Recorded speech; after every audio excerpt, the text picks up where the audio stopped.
Hello, welcome to my video. I am going to try to show you how to make a 5x7 watercolor card that would be very beautiful and easy to do for Remembrance Day.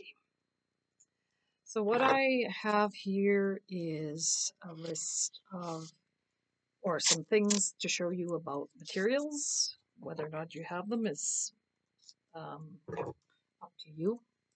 First of all, I am taking masking tape. I am taping down 5x7 piece of art paper onto a board, and mine is actually a card. Um, it is by this company called Strathmore. It makes watercolor paper, but any watercolor paper that has 300 grams cold press, that's the kind of level I like it to be at. But any kind of watercolor paper that's very absorbent, it's a lot better than just using normal paper. Also, I use tiny brushes. This is about the size I use. Size 2, size 0. This is kind of a long one to get delicate details. This one is size 3. And I don't know if you can see it, but the amount of the size sort of creates how much pigment and water comes onto the fluffiness of the brush. And you can use any brand of watercolor paints you like. This one's the Yarka brand. It's rather a nice set. It's got a lot of colors, and you can sort of see by the shine on them that it's got a little bit of kind of a stickiness to it, which I think it has to do with the idea that it might be made with a little bit of honey. The other thing to use is, of course, different brands of paint. I like to use this Core, Q-O-R. This one's Indian yellow. They're very sort of brightly pigmented. Quadracine gold, colors that are very bright. But a very typical one I'll use also is this brand, this M. Graham and Company, because this one I know is made with honey. And they're just very rich, thick. You don't need very much on an area. I usually put my paint into kind of a palette so that you just need that little bit and it'll last. You just need a little bit of water to kind of increase its flow. You need some kind of container of water nearby. And that's all I do. And like I said, you tape down your paper onto a board. I also, as you might have noticed, taped across because, like I said, we're doing a Remembrance Day picture. Okay, I like to put water on first, and that is a fairly quick process. And so you are dabbing into the water and watering your paper. I'm going to do the background first, so I'll try and do it upside down and backwards for you. So I am putting water where I want the color to flow. This is a diagonal way. Okay, so you've seen me wet the background. Okay, I'm going to dip into a slightly black color. And because you're dipping into it and you're watering it down, it'll actually look great on the paper. So I have a palette, dipping into the black, then I dip into the water to kind of water it down. And then when I put it on the paper, it's kind of can flow where the water is. You can see that that's happening. But if you want it to flow a certain direction, you kind of can take your brush and direct where that water is flowing. You don't really want it to look like strokes. You want it to fade. You want to go all the way to the corner so that it flows. Now, if you tip it this way, it'll look like it's kind of raining. If you tip it this way, it'll go side to side. If you tip it up and down. You can continue to tip it, but remember I also have paint here that I'm worried about, that I want diluted. So you can tip it diagonally so it flows diagonally. And, of course, you have to kind of let it dry for a minute. So you can set that aside, or you can work on other areas. Now, I also want to have a poppy on here, but because I'm doing the background first, I'm kind of just going to leave that. And I put it near the cross because the cross will remain white, and the areas around it will be quite dark gray. So I think I'll do a little bit on this side of the cross so that the cross completely stands out. Oops, I think I got some paint under there, some water under there, so that may not work. But even tiny bits of gray around this cross will make the cross stand out. Okay, I'm going to set that aside. And I'm going to start just a second project. It's been taped down, just of a poppy. I have not drawn a poppy on here. So I'm just going to, with water, kind of put where I want the petals of a poppy to be. So I'm dipping in and placing sort of petals. Now, will this be the perfect poppy? No. I'm not sure which color of red I want. So there is 3 different reds I have squirted onto here. So if you're not sure how scarlet color you want, you put it onto test paper. That's fairly a purpley red. I don't really want that red. So I'm going to try a different one. Oh, that one's a little bit different. Finally, I'm going to try the 3rd red. Ooh, that's more of the poppy color I want. So always sort of test out, which I decided was this color that I want. So now that I've got the red, I've got the water on, I'm going to put it on one side of the poppy and let the water flow it to the other areas where the water is. I'm going to do it to this part of the poppy, this part of the poppy, and this leaf of the poppy. So now the idea is to put water, to spread it to where you want it to go. You can turn your board around to let it flow. Notice it's only flowing where the water was originally, so it's hopefully not going to drip across your paper. But no problem if it does, because you can take your brush, you can dip it into it, and just put it onto some kind of absorbent paper towel, and it'll actually take color off. Your brush acts like a sponge. Okay, so I am creating the petals. I think these will look kind of pink and light, so I'm actually going to put more pigment onto these petals. So I'm trying to do this upside down and backwards. Hope it works. Hope you can see what I'm doing. Okay. Petals I'm coming close to and leaving white space, dry space in between them. The edge of the petals are going to be kind of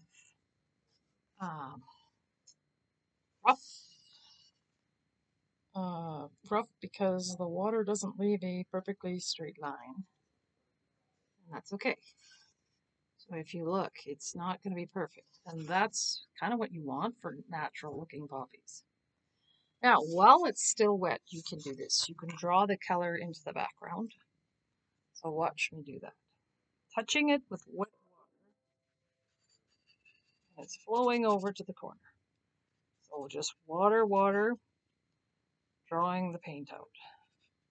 Now, why am I doing that? It's to create an interesting background. I'm doing the same thing. I'm sort of going in diagonal.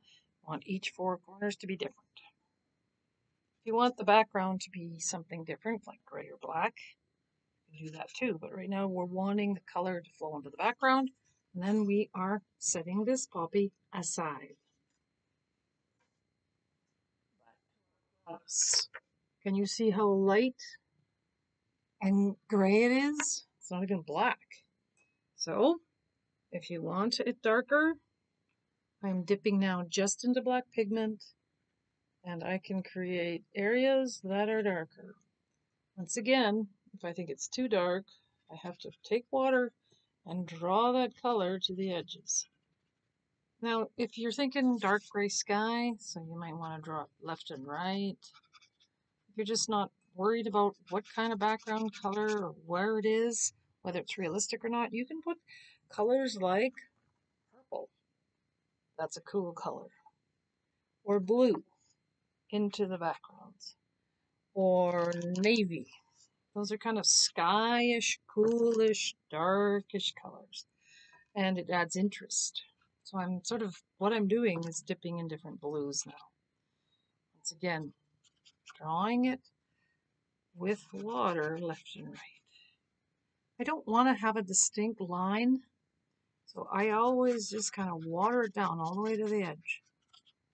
I never like to have a distinct line of where the paint ends. I like to draw it right over into the tape. Okay, and you tilt it if you want the, sort of the runningness to look. Like if you want it to look like rain, just hold it up and down. If you want it to look like sky, left and right. Try to remember, you know, the effect of rain dripping. Which way do you want it to drip? So it's going to go across the skies and letting it flow that way. Try not to stroke it into place.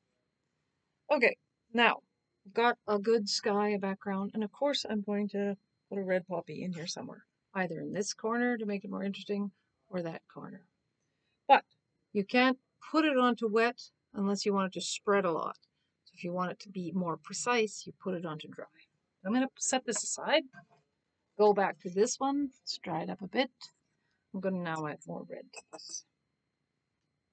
I'm dipping straight into the red, going back over places on these poppy petals that I think need more color. Mostly on the interior, on the center of the poppy. I am trying to create kind of a dark center. All right. If you want, you can kind of outline it, but I'd like to just let the water outline it. I don't really like when you do circles with your, but that's just me. If you want to do that, it is your poppy. Okay, so it's going to this area where it had dripped off, so I'm going to add water to make it do so. Why am I doing this? You can drip water right through your entire poppy. It's just an effect of that people can imagine the edges of the poppy. Look at it, I'm dripping water right through the poppy. So people can imagine the edges of the flower. Oops. Dripping it right through the picture. Now you don't want it everywhere or it's just going to be total. You do want some flowing look. On a wet on wet painting, the edges don't have to be precise, and that's what's great. Later I will add some black to the center, or green maybe, or sky colors. Right now the poppy's good. We're back to the cross. I'm going to attempt to put a poppy maybe here and maybe here. And maybe I'll make them small this time. I'm dipping straight into the red pigment. It's fairly wet, but I'm going to create a poppy there. See how it's spreading? I'm going to create a poppy in this corner.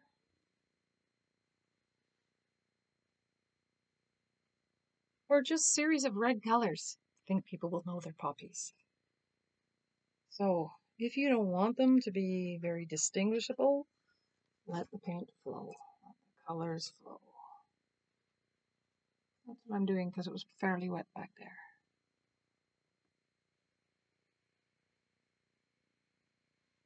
If I want more precise poppies, I will make them more precise.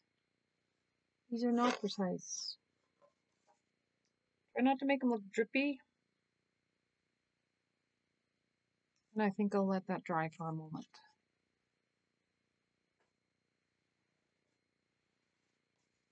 Okay, here's this poppy. Still gonna add some red to it. Okay. Now I'm changing colors, so always dip your brush into the water to change colors. I'm going into my black. All right. I'll put some black. Ooh, the black is spreading. It's okay.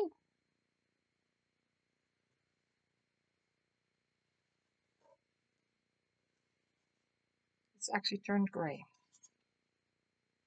I think I will put some of this black maybe in this corner. because you want kind of a line of darkness. You kind of want to have dark areas and light areas in your painting. I'm putting some black. It's mixing with the red. I'm trying to go so that you see a sort of a streak across. So now I'm holding it diagonally. Some red in there. Holding it diagonally so it flows this way.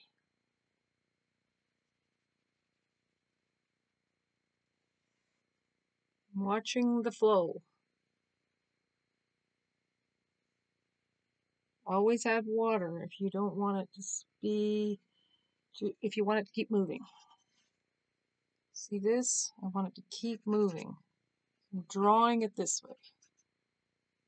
Okay, it's looking kind of like a wet gray mess right now. We'll let it dry. We'll add some more details. We'll let it look more like a poppy, but it's too wet right now to do that. But the wet on wet technique is a lot of flow of color, one color going into the other.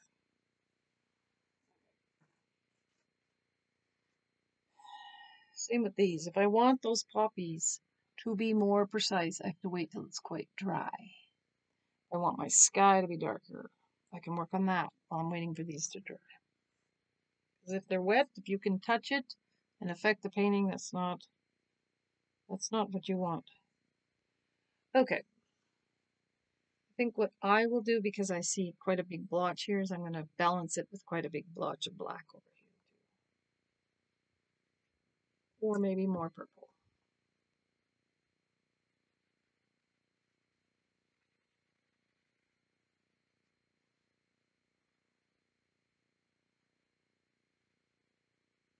All right, the sky.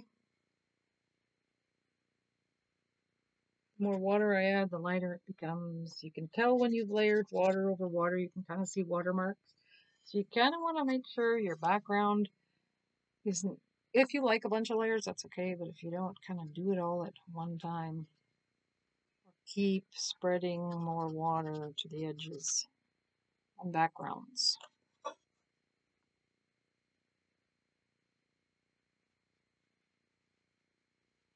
Okay, so I'm kind of going left and right. This is the top of the cross. All right, I still think that looks like too much of a blob there. So we're going to put a blob going here. So that it'll flow through the cross. Now water to water it so it flows. This is flowing. Flow to the poppies. Okay, so you might think it's going to be too dark, but black always dries lighter. Okay, I'm going to come back to those poppies later.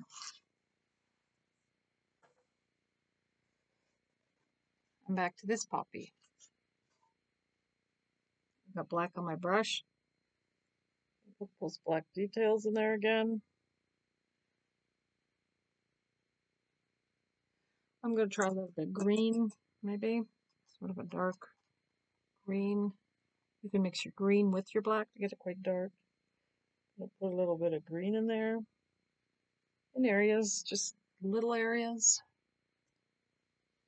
Just kind of left and right, and water. And water. Okay, add a little green. I'm going back to some red now. Gently, gently, I am highlighting the outer edges of this poppy. Gently. It's like little streaks. I don't want to outline everything, but I do want to outline a bit of the edges.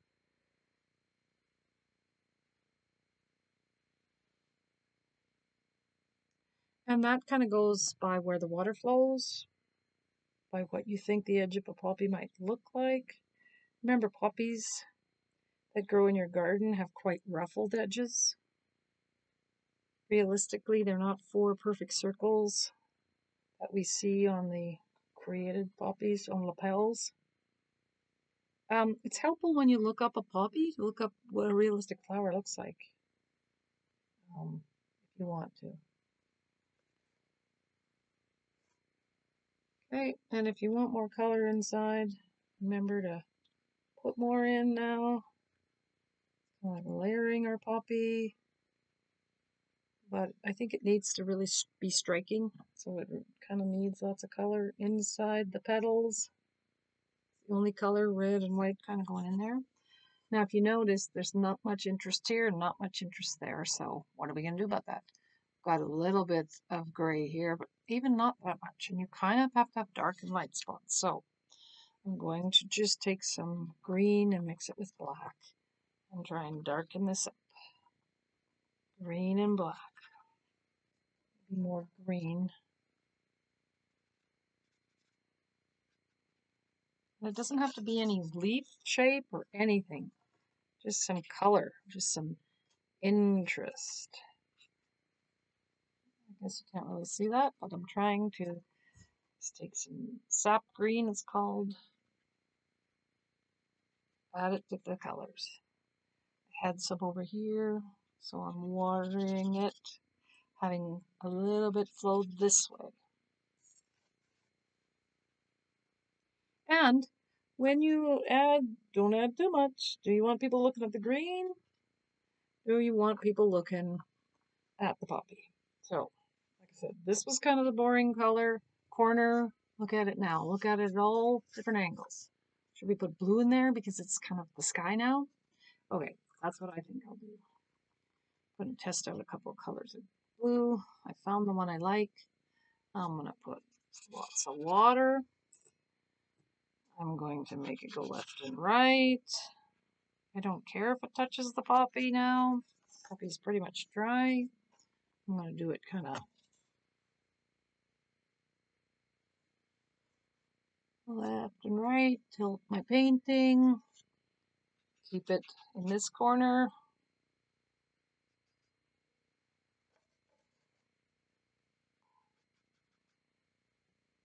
You don't have to have it everywhere. You don't have to fill every spot. Just kind of wanted this corner.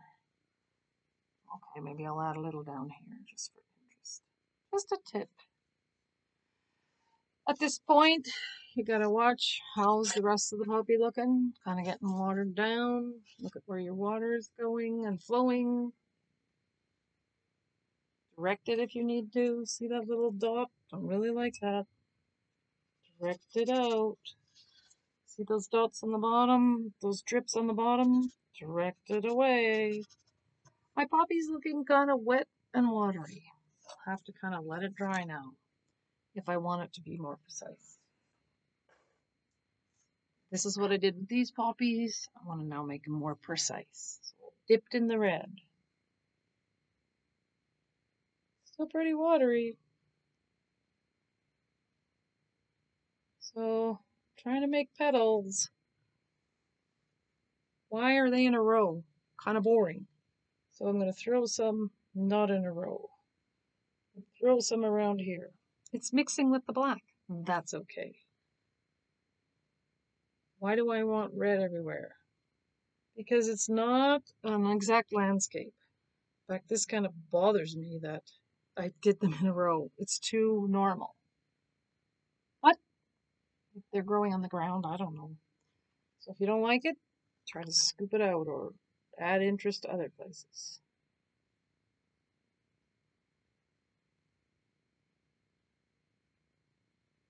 Okay, that's all I'm going to do to that one, because the main thing about this one is that it's a cross. Okay, I'm going to let it dry. Now, if you look at your painting and go, oof, what a mess, totally can't even get it. Like I say, you can let it dry. You can add more precision with markers at the end. You can try to create back those edges. Or you can not worry about it and say, well, poppies are messy. My painting is messy. I want stuff to flow. Kind of is like blood. It's kind of like flowing like blood. So maybe that's symbolic. I don't know. If you don't like it, that's fine. You might like it when it's dry.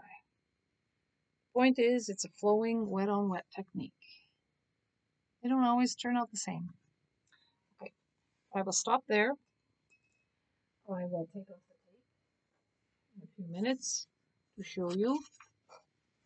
When you're taking off the tape, remember if you're taping up and down, pull your tape perpendicular so it doesn't rip the paper. When it has this nice white edge, it just looks like it's framed. Don't pull your tape off too soon or you'll get this happening.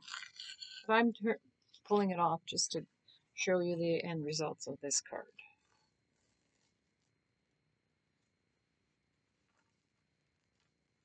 Because I want to finish. Okay, now the tape for the cross is still there. I will gently remove that. But this is still wet. Try to do it when it's completely dry.